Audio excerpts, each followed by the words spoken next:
Why have I quit my job? Why have I, bought a van? And why am I going to drive around the country? Well, I'm passionate about the idea that you need to be heard. And I want to stitch these stories together across the states. We're going to find the commonalities.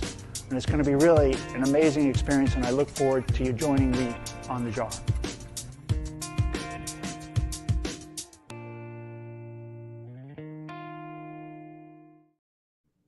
Hey, everybody. Welcome back to Mental Health Today. It's your host, Ken Stearns. I'm sitting here in Wichita, Kansas. I'm nearly in the absolute dead center geographically of the United States. And I just had two amazing interviews today, face-to-face with some people with the jar. And as I said in that commercial, I probably recorded those words about 18 months ago. And the main takeaway that I had at a break after 200 interviews in about 60 cities was, the mental health crisis that we've got in the United States and the very disorganized, difficult approach people, get to kind of walking through the halls of help and finding help, getting the right help, how to ask questions. And once you're even in the machinery, how it works. And I was really surprised at how, other than just traditional therapy, there are really there's some limited resources out there and not many spotlights on the resources outside of traditional therapies. And there's so many opportunities, so many good things happening. And so this show is really all about giving a voice to people doing stuff within the industry with a passion. And so I've got Phil Burgess, I've got Felix from Within here today to kind of share a little bit about what they're doing. Guys, how's it going? Again, super apologies for the UK phone call at midnight. This just shows absolutely how dedicated you guys are to what you're doing, and I love it, man. Tell me what's going on. Yeah, well, thanks for having us, Ken. It's great to be here.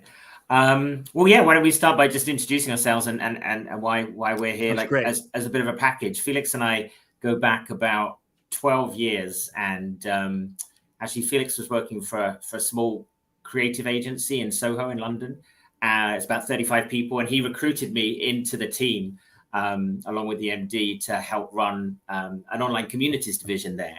And about 6 months after after I joined, we were purchased by a large holding company, and they smashed us together with another organization, and we became a 400-person overnight. and where our fates really got intertwined was just after we'd both had our first kids, not together, separately. Yes.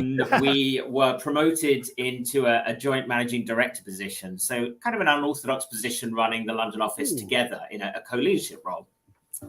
And that was our first foray into leadership. And we didn't really know what we were doing, but we over a 3-year period, we took the business through quite a big culture transformation by really focusing on people and culture and values, and we sort of turned the business around. And then we went. That's all crazy talk, Phil. Crazy talk, I know. That's all crazy talk over here in America. We don't talk about that stuff. Focusing on people, and they do good stuff, and they stay longer, and they helped us grow the business. But then we went our separate ways. I moved to the States for 4 years as chief people officer and saw the business through the pandemic. And Felix was running the London office. Why don't I'll pass the baton over to him, and he can maybe tell you how we ended up in the mental health space.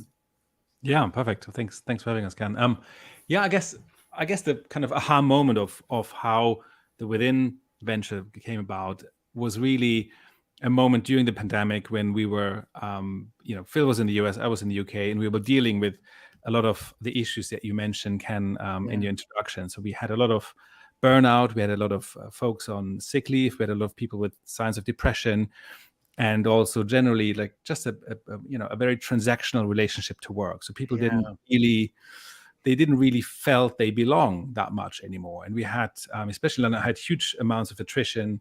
45% of people had left in any given 12-month period. So in a professional services business, that's really tough to hire so many people and see them come and go so quickly, which is completely unusual for the business that we were at the time beforehand. It was very, people really cared about the business and they really meant it. So we were flabbergasted by that situation.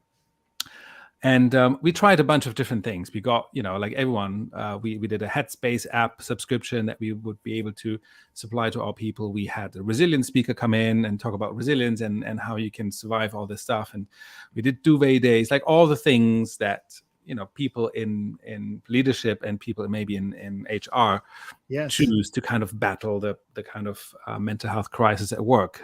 Now, the issue is that, we talked about measurement in the warm-up. We really couldn't see a lot of impact when we did these things. So lots of initiatives, but nothing really moved. Yes, nothing changing. Nothing changing. We could stand up and say, "Hey, we've done it, guys. Be happy," but it clearly didn't work. So we were frustrated by that. And when things change, it's like we ended up working with a social enterprise that's based in London. It's called Talk for Health, and it has been going for over 10 years. And the main method that they deploy is they teach lay people like you and me the fundamentals of therapeutic talk and listening.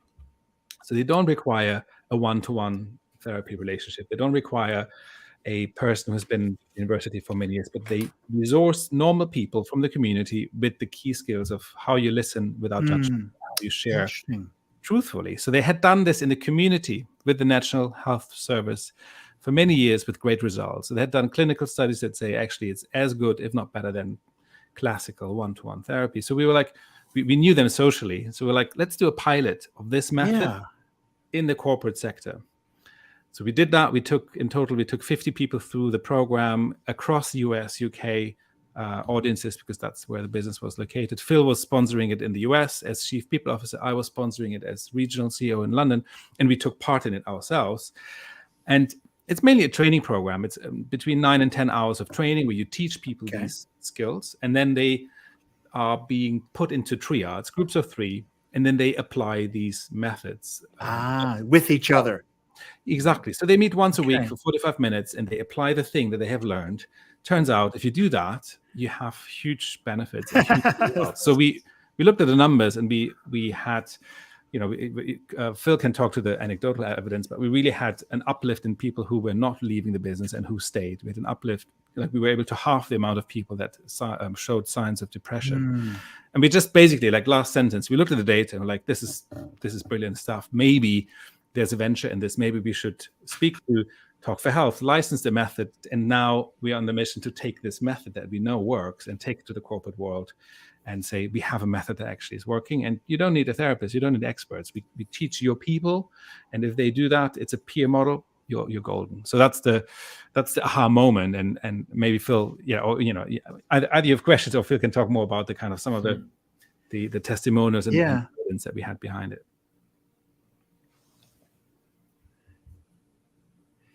Oh, Phil? I can dive in. I think for me, the thing that I really appreciated about the program, beyond the improved well-being scores and engagement data, was this phenomenal sense of connection that developed through the relationships that people built on the program. And I think when I reflect now on things like the loneliness epidemic in America and the recent advisory from the US Surgeon General and this sort of state of disconnection, I think that's really what we were offering an antidote to. And I'm not sure we necessarily even realized at the time. We knew that people felt disconnected. We knew that we were hearing from younger employees that they were sort of stuck in small apartments and not feeling socially connected to work. And we'd moved to a much more hybrid remote model after the pandemic. But people after this program were saying things like, I've been at this company for 10 years and I love it here. And I've never felt as connected to my colleagues as I do now. And I think it was that very simple process of being able to show up as a human with all your flaws, not pour everything out, but being able to choose what you shared with the group, have them listen to you, feel witnessed, do the same for others in this sort of reciprocal way. People were like, it was transformational for me. And I think that's what gave us the conviction to say, let's take this into corporates and let's try to make businesses more human, because everyone's grappling with this. No one really knows what to do. No, it's absolutely nobody knows what to do. Yeah. I mean, from our point of view, I think it's like, how do you help people build intentional relationships and how do you build connection? And it's actually very simple, but it does require time and effort and space for people to do it, and some skills development too. I think this is interesting. You're giving people a skill that you don't learn in school. You don't even learn it at work. In fact, you just probably have a lot of negative, like validate. You do the wrong thing. You know what I mean? Like the wrong, how to say negative validation. You do the wrong thing and you get rewarded, and then you do the wrong thing again, and everybody runs around in corporate miscommunicating, and sometimes get promoted for it. Yeah, I mean, we talk a lot about how a big part of this program is helping people to unlearn some of the habits that we've all developed that are habits that are very human. Like we typically interrupt each other. We tell stories, and then we all love telling stories, and we all love talking about ourselves. So if Felix shares a personal story with me, I want to share my story back with him, and that's natural, but that doesn't necessarily build emotional connection or help Felix feel validated. So some of it is unlearning these bad habits. And some of it is training leaders and people who have been taught that they have to wear, not necessarily taught, but they wear a social mask at work, that this is how I show up. This is how I must be perceived. I am a man. I am a leader. I am a CEO. I must not necessarily show vulnerability. And I think what we try to do is help people remove that social mask as much as they feel comfortable doing. And that process can be quite liberating for them. And that's the thing that fosters connection, when you start to see the person behind the mask, because we all wear them all the time. Yeah, and you've got a natural mask on at work, right? Everybody's given that you have a role, and you're the head of HR, right? You chief people officer, right? CPO, and that's a certain, you behave a certain way. There's a script. And we all fall into those traps, which is weird because we're all people. We walk in the corporate door and we're like, put these masks on. Yeah. And it's theater at times. And I think what is interesting is really the question of, like, because, I think some of the people who attack some of the methods that we might deploy might say, well, work is work, and, this is not about your personal stuff. I'm not here to fix you. Deal with this stuff at home. Don't bring it to work. And I think what is really important to notice is that, we're not advocating for a workplace where you share everything and everything is game and everyone is forever vulnerable and needs to be protected. But we're also not advocating for a place where everyone is bulletproof and nothing is ever shared. I think we're advocating for a place in the middle where you make a choice to share certain stories and you're intentional about it, but you still realize it still works. So you're not going to kind of go crazy and share things that other people can't hold your space on, but you still are selective. So it's not therapy, but you can be much more open than you think you need to be. And if you teach people the right responding techniques, it's a safe space. And that's, I think, the cool part is you're doing that. I can understand somebody saying that, but also the reason you may not want to do that the old way is because people don't know how to do it. Right. Well, the big risk, because I'd be like, that's crazy idea, because nobody like you start doing that. No one knows people don't know how to listen. And then definitely responding is going to be weird. So they're not going to be really good at, supporting you. And then people telling the stories are going to tell them not the wrong way, but maybe not the way where people are going to be open. So I think, the training, if it teaches you how to tell your story and how to listen and how to validate somebody, man, genius, actually. It's very powerful. And I think what we heard from people was that it did transform relationships at work, but also it transformed relationships outside of work. So with partners, with children, that sense of actually learning to be present and letting my daughter talk uninterrupted when she's had a bad day at school before I jump in with my but it couldn't have been that bad. And why didn't you do this? And I can't believe that happened. But just learning to be quiet is hard for me as someone who likes to fix things. And these are things we found people identifying with quite strongly. It's very interesting. I just love the idea of bringing this to work. I really believe that the mental health crisis can be best addressed through work. It's a place where we all go. It's a source of most people's, current stress and I think depression and everything else a lot of it's caused by work, relationships at work. And if you can bring this kind of training. I had this silly fantasy of bringing the jar into work, into an office. And I'll tell you the little background, which has got 400 questions. And these are life questions. They're very vulnerable questions. They're what you think about, acceptance, forgiveness, compassion, the past, the present, love, hope, faith. So to put that in and have two people sit down and actually pull a card for each other and listen to each other while there was a little bit of a larger group around them to observe. So what you just described to me, I'm like, my idea is not that bananas. No. I mean, I think some organizations would be like, we're not ready for this yet. Sure. And I think there are probably some that aren't and may never be ready. But I also think that, I mean, what you're talking about there is just a technique for building human connection. And I think we did a lot of things when we were in our leadership roles, which were quite similar. So like when I had a guy start for me, and typically when you bring someone on board, you go out and you say like, oh, tell me about your resume. Like, what are your skills? We went out for a 2-hour lunch at his suggestion, and we each told a story about our lives. And we talked about how we found out that we both had divorced parents, and we both had challenging relationships with one of our parents in our childhoods. Wow. And great. And that gave me such a rich source of such insight into his life. So when I was helping him navigate the journey at our company, that really helped him and me professionally. Yes. Yeah. And I think sometimes discussing those deeper topics like love and forgiveness and compassion and empathy, or those are big. They're the topics that shape our lives, and people are being buffeted by the world around them. So I think there's something about creating the right safe space to discuss it, because otherwise it just sort of seeps out all over the place. And sometimes creating safe spaces means this is a place where you can have that conversation and compartmentalize it, perhaps, and people know what they're going to encounter. I don't know. I'd love to see you do that experiment. I think there'd be some companies that would love it. I've got a little bit. I'm kind of excited about it. I think but as I listen to you guys, what you're doing, I think the training part of this, the part where mine is a little bit like very Ken style. It's very much fly by the seat of your pants, and anything could happen. What you've got with this triad, right, where you're putting people into threes and they all have the skills, and three's a great perfect group size.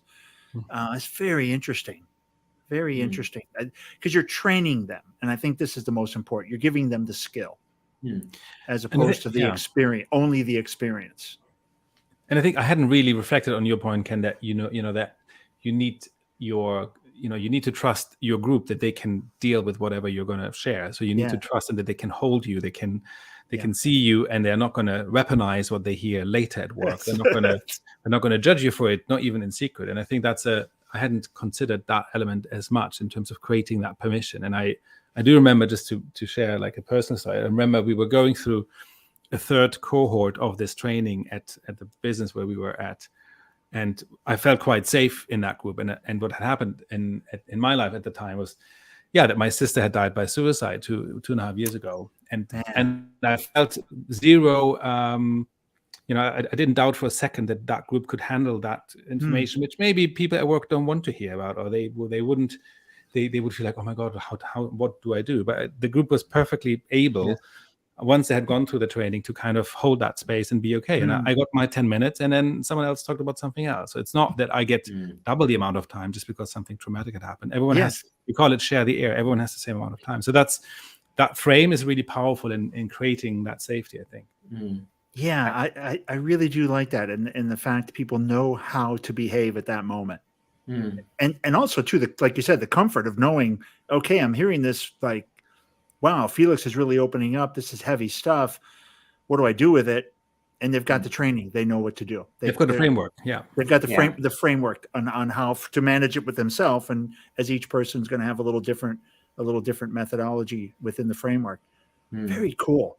I think one of the things I liked, one of the other structures that helped me sort of get my head around it was, because I'm quite an open person at work, but I'm not necessarily a super emotional person in a I guess in a crying sense, and I am definitely uncomfortable when other people cry on me.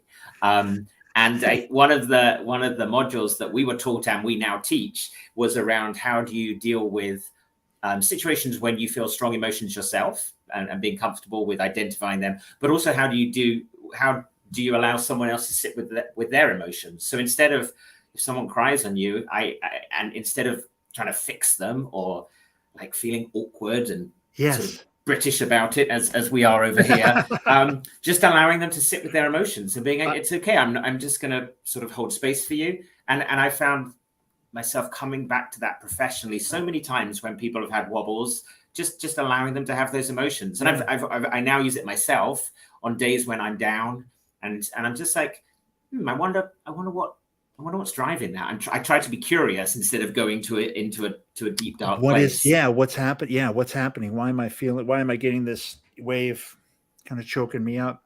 It's interesting, right? Because I'm also a fixer. And it is one of the hardest things to do, is just when to shut up or not do anything and listen and hold that space. And that's, I've definitely learned on the jar, by being around people, and because people do, kind of have emotional reactions sometimes to telling a story.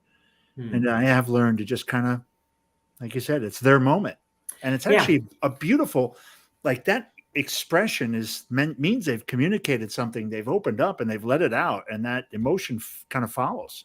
Yeah, I remember I had my own sort of moment in my triad where I talked for 2 minutes about how homesick I felt because I was stuck in America. I couldn't get a visa. I hadn't been home to the UK for 2.5 years. My kids hadn't seen their grandparents. Oh man! And I didn't realize how much it impacted me. But I started talking and I couldn't get the words out. And actually, one of the people in the group with me was a direct report of mine. So I managed her. I did her performance review. You're trying to hold it together. but for similar reasons to Felix, like I felt trust in that moment. They held the space. We'd all been through this same training, this common language. And it was actually, I don't think I realized that I needed that, because I hadn't cried on my wife. I hadn't cried on my kids. But I just had this small space. And then we all just went back to work. It was fine. And it wasn't weird at all. And I'm not saying that everyone would have that experience and there wouldn't be challenges, but I do think you have to sometimes lean into this messy stuff. Like, this messy stuff comes with us to work, and we can either sort of own it and explore it and corral it, or we can repress it. And then it's all there anyway. And it comes out in dysfunction, in attrition, in disengagement, in disillusionment, and all of the things that we know are going on in workplaces today anyway. Yeah, it's definitely it does come out. You can't hide. This is a funny thing. You can't suppress. It's not, you're not going to sweep it into the corners. So what are you guys doing now? What's the business what's next for the business? What are you working on now? How new are you? And what's the most important thing you're working on? I think we're quite new. At least I feel we're quite new. We launched in February this year. It's pretty new. Yeah, you can say you're new. We're new. So and we're bootstrapping. Like we don't feel we need to take on capital right now, or we don't want to lose the autonomy that would kind of endanger. So it's really just trying to, win a bunch of clients, have great case studies, gather data pre and post, and also data of people who've gone through it and haven't gone through it, so we can make the case around attrition, around engagement, around pride, belonging, sick leave. And I think it's all about those cases and saying, like, we've done this, we've found progressive folks who are willing to trial it, and we can make the business case really sing, because we have a business case, but we need more data points to say, if you do this, you have an ROI of X, and we have arguments for the CFO, which we will get in no time. But it's really building that belief system and those cases that we can put on the website, and then grow from there, and then scale from there, really. And then once you've got that the data, I saw somewhere that the estimate was $1 of spend on mental health for a business gets $4 back. I think there's a few, I think there's a few studies out there. I actually was looking at one this morning, and it was I think another Deloitte one, and they said that it was something like, for every pound invested in a reactive program, you can expect perhaps a 1 in 4, 1 in 5 return. And if it's actually focused more on preventative measures, you can expect a return of up to 11 or 12 times the investment, because you get ahead of the things and you're not reacting to the crisis when it happens. I could do a whole nother business career around selling this product. Like I could go into selling these kind of products tomorrow. because I'm passionate about it too, is I believe like the numbers are so stupidly, like, why would you say no? Why wouldn't, like, what employer would say no to this? It's mind boggling.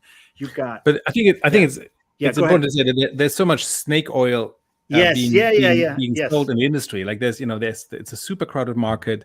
There are thousands of apps there, and it's initiative overload. And I think a lot of companies are quite, want to do something. They want to have that kind of tick box exercise and say, we've done it, guys, it's sorted. And it's the evidence isn't there and the impact isn't there, but it's quite difficult to cut through to those people agree with that. That's the actually want to do something about it, and not just have a superficial view on that. Yeah, I have my rule of thirds, right? There's a third of these people who just want to tick the box, and that's literally it. HR people and the CFO or CEO are just like, maybe one or two people have good intentions, but basically it will get killed by the culture, and it's tick the box. And 1/3 are going to buy the wrong product. They have good intentions, but they're not skilled enough to make it through the right final product. And so 1/3 they're open, and they're going to find they're engaged in the right product and really launch it well, and will have a big impact. Yeah, and I think you said like launch it well. I think sometimes businesses can underestimate the amount of I guess it's not underestimating the time and energy, but like, I guess the difference you can make by launching it well, having a senior sponsor, thinking about how you're going to campaign it through the organization and not just sort of set it and forget it. And that can make a huge difference, whether it's doing a program like ours, which then leads to how do you sustain it through the ongoing groups, or whether it's mental health first aiding, or whether it is an app that you don't just launch one day at a staff meeting and then sort of moan a few months later why take up is only 5%, because the novelty's worn off. So all it's going to have to be a very sexy app to get people off the crack cocaine of Instagram or YouTube or whatever, TikTok. Yeah. I mean, mental health for a 30-minute exercise, or death scroll TikTok. It's funny you say that. I had an argument with my wife this evening because she was death scrolling, and I was like, "Are you death scrolling?" And she was like, I'm done. And then she did half an hour. I was like, "You need to stop." And then I was like, "Oh, this is one of those moments where you're not looking for me to fix you, right? Like you don't." And she was like, "Nope." And she carried on death scrolling. So fine, I'm not listening well or helping this evening. Yeah, that's not your moment. Very cool. And so you're going to launch in the UK first, where you're at, or you don't care? It's quite flexible because Phil has a network in the US, and both of us have a good network in the UK. I live in Germany. We've done it in different languages. It doesn't it doesn't really matter where the client is. We're pitching to folks in the US, but it's Anglo-American dominantly for now. But I also think that the Scandis would, from a culture point of view, would be quite up for trying this and being into it. From a just from a Scandinavians. Yeah. And we deliver it online.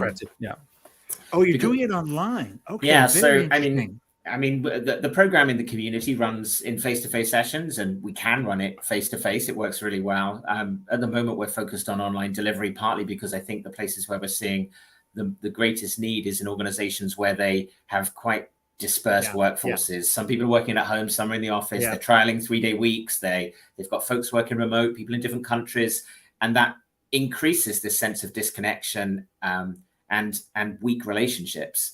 So jumping on a call, whilst we have to be careful of like Zoom fatigue and design that out, it can be quite democratic to look at people on a screen like this and really focus your time and energy on them. Yeah, I think the Zoom, or at least on these online meetings, I think, like you said, there's a risk of becoming the burnout of it, right? Just completely zoomed out. But it's also, if it's something new and fresh, and it's a human, you're learning something, and you go into class, and you've got to, these are my two buddies through this program for the next 3 months or whatever the time frame is. I think you get people interested. I would think you get people showing up present. Yeah, I mean, that was certainly the case for us, wasn't it, Felix? I mean, we had groups where 2 people were in the US and 1 was in the UK, so you'd all jump on a call, and that also supported our objectives, because we were also looking to foster connection between 2 cultures and offices who we wanted to collaborate, but had certain preconceptions about the other office at times. So that also helped to break down some of those stereotypes about the Brits and the Americans. Oh man, it's so easy to get like office culture wrong, right? Between two different, even within the same country. You know, the manufacturing side, the service side, the design people, the ones who actually sell it. I'm selling it. These idiots, you know, they don't know what they're doing over there. They're building these things, and you know, what a great way. We definitely had all of that. And again, another thing that worked for us was the sense of this isn't about title or division. This is just about showing up as a human being, and you can talk about work or you can talk about your personal stuff or a mixture, but you're not negotiating for resource or talent or budget or competing. And I think that helps though when you get outside of the room and you are in those high stress situations, because you've got a stronger relationship with that person. So you have a strong, you have increased empathy for what they might be dealing with outside work, and you might treat them in a slightly more humane way when you're working with them on a project. If the end of the training, you have a wee bit more grace for your fellow employee, right? I think then it's a winner. You'll see the metrics, right? If I just have a little bit better appreciation for the human on the other end of my emails, I'll type them a bit nicer. I'll say nicer things. You know, I know them. They're my friend now, right? She told me about her struggles, like you said, as a childhood. We both, you know, went through divorce. You know, our kids went through divorces, for example, right? Like you said, that's bonding, man. That's really information that's valuable to know. I appreciate. Yeah, that guy's been through what I've been through. We're kind of brothers. And I think we're always a little bit nervous about using the word friend. I would say on the course, there were people who I probably off the back of it did become friendlier with and became friends. And then there are others where I just now have increased respect, empathy, understanding, and a much stronger relationship. We're not necessarily best buds or friends, and that's not something actually that's necessarily always healthy in a business environment. But we absolutely, our relationship is stronger, and that's I think what businesses should perhaps strive for. The world would be a better place if every relationship was 5% stronger. Things might be a bit different out there. And you can't outsource that. You can't say like, oh, can I get this trainer in to, you know, sort connections out at work? You need to get the people to do the connections. This is the whole point.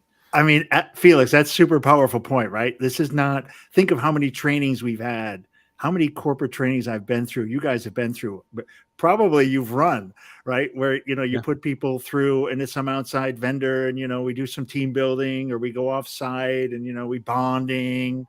And, you know, it's just, there's no connection made. No one's listening to the next person. Everybody's worried about their, you know, trying to not be too vulnerable, not to show any soft side, right? Such a waste of time. Oh, man. If you hang out with people and then you're not honest, like why even hang out with people? Like, it doesn't make any sense. Yeah, I can. Of course, you're not going to be honest. They're not going to be. I'm not going to be honest. You're not honest. And if I was honest, you know, then it might get ugly. And also, people don't know how to take feedback or give feedback. What you're doing with the training, I think, is powerful because it does give people the skills that they don't have to communicate with each other, and then doing it in a safe space. And I think if you bring that at work, it's amazing.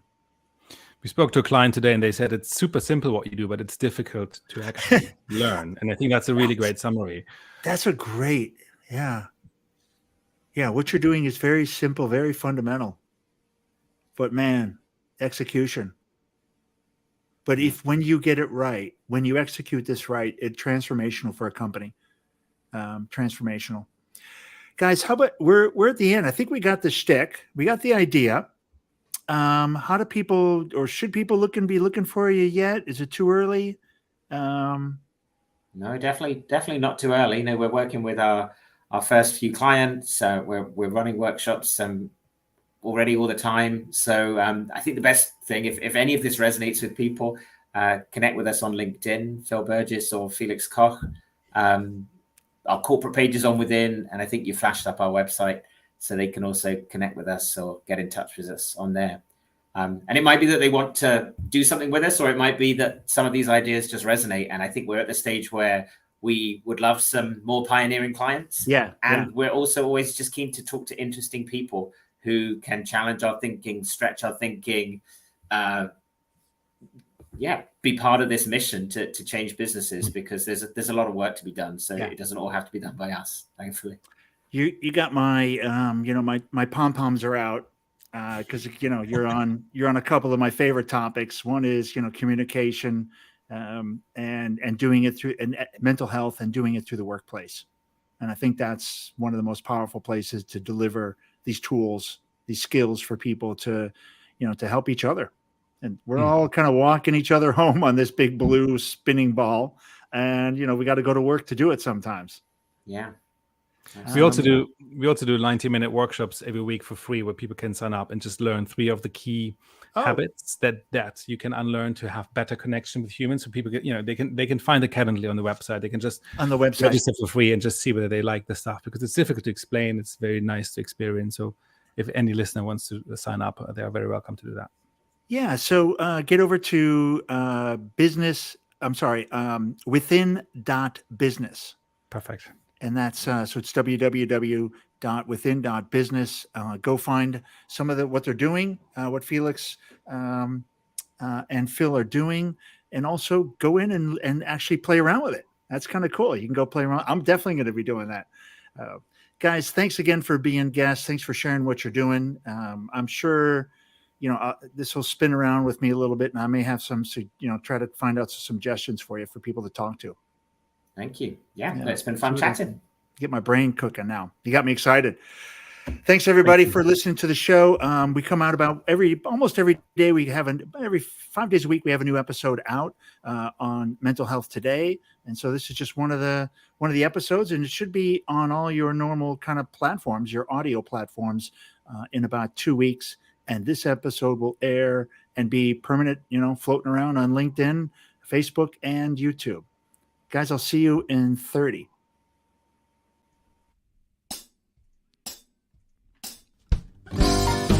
Yeah, loose, baby. But we're about to go and make this vessel with these great professionals at Public Glass. We're not part of the community, but we're from the outer family of glassblowing.